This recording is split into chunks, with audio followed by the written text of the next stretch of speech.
di sini akan mempresentasikan hasil karya kita yang ditugaskan oleh Ibu Nantriyadi, yaitu tentang korespondensi bisnis. Sebelum membahas korespondensi bisnis, saya akan memperkenalkan saya sendiri, Fiat Iksan, dan di samping saya ada Puji Anjani, dan samping kanan saya ada Rina Mulyani. Langsung saja pada materi yang akan dibahas, yaitu yang pertama korespondensi bisnis, tipe korespondensasi, dasar-dasar korespondensasi bisnis, dan ciri-ciri korespondensasi bisnis. Yang kelima yaitu pihak yang terlibat dalam korespondensi bisnis, dan yang keenam fungsi korespondensi bisnis, yang terakhir peranan korespondensasi dalam bisnis. Yang pertama yaitu apa sih korespondensi bisnis itu? Dalam bahasa Inggris di sini itu korespondensi artinya hubungan yang terjadi antara pihak-pihak yang terkait dan dilakukan dengan saling berkiriman surat bersifat resmi dan dilakukan dengan surat menyurat. Korespondensi juga diartikan sebagai surat menyurat.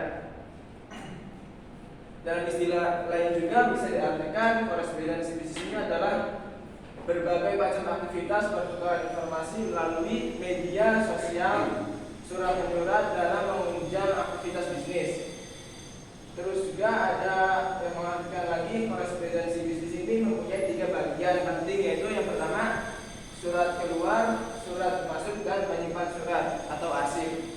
Yang pertama itu surat keluar, menggunakan lembar kertas standar yang berisi logo, nama, alamat, dan telepon, fax, dan email dalam perusahaan. Biasanya surat keluar ini bisa digunakan untuk perusahaan menyurat ke pihak lain, ke pihak perusahaan lain. Terus juga surat keluar diberi nomor dan kode tertentu agar mengetahui dari mana sih perusahaan ini yang mengirim. Seperti itu. Yang kedua itu surat masuk, ditabung dulu di bagian sekretariat, kemudian dicatat dan didistribusikan pada bagian yang menangani surat tersebut. Jadi dalam perusahaan tersebut pasti ada yang namanya sekretariat untuk menampung surat-surat yang masuk dari pihak atau perusahaan lain. Terus yang ketiga yaitu file pengarsipan, yaitu penyimpanan surat ini dapat dilakukan oleh masing-masing bagian atau dipusatkan di sekretariat.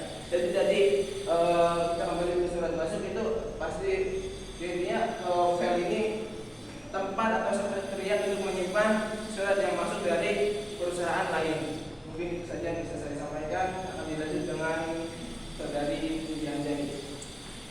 Nah, materi yang kedua yaitu tipe korespondensasi, yang terbagi 2 bagian, ada korespondensasi eksternal dan korespondensasi internal.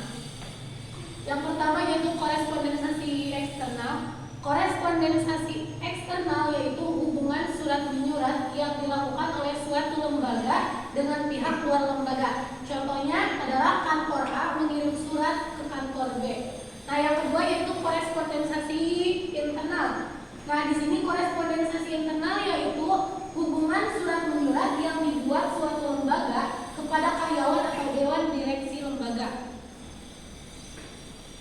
Nah, di sini ada menurut isinya surat dapat dikelompokkan sebagai berikut. Yang pertama ada surat pemberitahuan, yang kedua ada surat keputusan, yang ketiga ada surat perintah, yang keempat ada surat permintaan, yang kelima ada surat panggilan, yang keenam ada surat pengingatan, yang ketujuh ada surat perjanjian, yang kedelapan ada surat laporan, yang kesembilan ada surat pengantar, yang ke-10 ada surat penawaran, yang ke-11 ada surat pemesanan, yang ke-12 ada surat undangan, dan yang terakhir yaitu surat lamaran pekerjaan. Yang ketiga yaitu ada dasar-dasar dalam korespondensasi bisnis. Nah, di sini korespondensasi bisnis merupakan suatu kegiatan korespondensasi yang dilakukan dalam dunia bisnis, baik dalam surat, memo, agenda proposal maupun laporan bisnis. Nah, yang selanjutnya, surat merupakan sarana komunikasi tertulis yang disampaikan oleh suatu pihak kepada pihak yang lain dengan menggunakan media tertentu. Salah satu hal yang membedakan surat biasanya dengan surat tujuan penulisnya. Yang selanjutnya, surat berorientasi pada kegiatan bisnis maupun gaya bahasa yang digunakan. Dalam perkembangannya, seorang dapat menulis dan mengirimkan surat dengan secari kertas maupun elektronik atau yang dimaksud dengan email. Yang keempat yaitu adalah ciri-ciri korespondensasi. Nah, di sini ada 3 bagian. Yang pertama yaitu isi pesan yang bersifat informasi atau persuasi. Nah, yang dimaksud dengan isi pesan bersifat informasi yaitu melalui informasi ini maka sekaligus surat isi persuasi agar perusahaan yang menerima surat dapat tertarik dan mau menjalin hubungan kerjasama dengan pihak pengirim. Yang kedua yaitu surat memiliki bagian standar. Nah, di sini ada surat pada korespondensasi ini memiliki bagian-bagian standar yang harus ditetapkan yang bertujuan agar memenuhi syarat serta adanya jaminan bahwa surat tersebut berbentuk dari pihak atau perusahaan yang legal. Nah, yang terakhir yaitu surat memiliki satu pesan inti dan gaya bahasa yang formal. Di sini juga surat memiliki satu pesan inti yang bermaksud yaitu penulisan tersebut diharapkan pihak penerima pesan mengetahui isi pesan tersebut. Korespondensasi juga harus menggunakan bahasa formal dan sopan. Materi selanjutnya yaitu pihak yang terlibat dalam korespondensasi bisnis, yaitu pihak-pihak yang terlibat dalam kegiatan ini. Yang pertama adalah koresponden, yaitu orang atau pihak yang berkirim surat atau menandatangani surat tersebut. Yang kedua ada redaktur. Redaktur yaitu orang yang menyusun naskah surat. Yang ketiga ada sekretaris, yaitu orang yang membantu pemimpin dalam kegiatan korespondensasi. Yang keempat ada juru ketik, yaitu orang yang membantu memproduksi surat-surat. Yang kelima ada register atau disebut orang yang melakukan aktivitas tata usaha atau administrasi surat-surat yang meliputi pemberian surat, pencatatan surat keluar dan masuk, serta menangani pengarsipan surat-surat atau filing system. Yang terakhir ada kurir.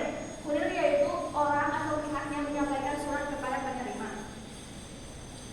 Yang selanjutnya yaitu fungsi korespondensasi bisnis. Yang pertama, fungsi korespondensasi bisnis yaitu sebagai alat penghubung secara tertulis. Yang kedua, sebagai bukti hitam di atas putih. Yang ketiga, sebagai alat pengingat. Yang keempat, sebagai media untuk berkomunikasi. Yang kelima, sebagai bahan dokumentasi. Dan yang terakhir, sebagai wakil dari seorang instansi. Dan untuk materi terakhir yaitu peranan korespondensasi dalam bisnis. Yang pertama yaitu menciptakan surat baik dan jelas. Artinya dalam kehidupan sehari-hari kesalahan dalam penulisan berbagai surat masih banyak terjadi. Misalnya susunan kalimat tidak lengkap, berbelit-belit, tanda baca tidak benar, tata bahasa tidak teratur, dan salah mengadopsi bentuk dan model surat. Yang kedua, peranan korespondensasi dalam bisnis yaitu menciptakan kerjasama yang baik, yaitu perusahaan tidak dapat mencapai tujuan tanpa bekerja sama dengan pihak lain. Agar bisa bekerja sama dengan pihak lain, perusahaan perlu menjaga komunikasi dengan baik. Pihak lain akan mendukung terciptanya kerja yang baik. Dan yang terakhir, peranan korespondensasi dalam bisnis ini adalah menyebarkan kegiatan. Artinya, tidak semua orang dalam perusahaan secara otomatis mengetahui kegiatan yang terjadi antara perusahaan dengan pihak luar. Korespondensasi memegang peranan penting dalam menyebarkan. Nah, mungkin cukup sekian dari kami.